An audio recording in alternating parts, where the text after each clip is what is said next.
Hi everyone, welcome back to Techie Dialogue. In this video, I'll show you how to fix the issue that says you must reset your password before continuing to Roblox, and walk you through the steps to solve it quickly. Step 1. Open your browser or the Roblox app, and go to the official Roblox login page. This is where you'll normally sign in, but since you're getting that message, we'll start with resetting your password. Step 2. Click on Forgot Password or Username right below the Login button. This option is used when you can't log in or need to reset your account credentials. Step 3.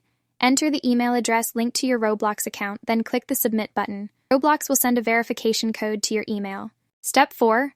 Go to your inbox and look for the email from Roblox. Copy the 6-digit code they sent and paste it into the box on the Roblox website to continue. Step 5.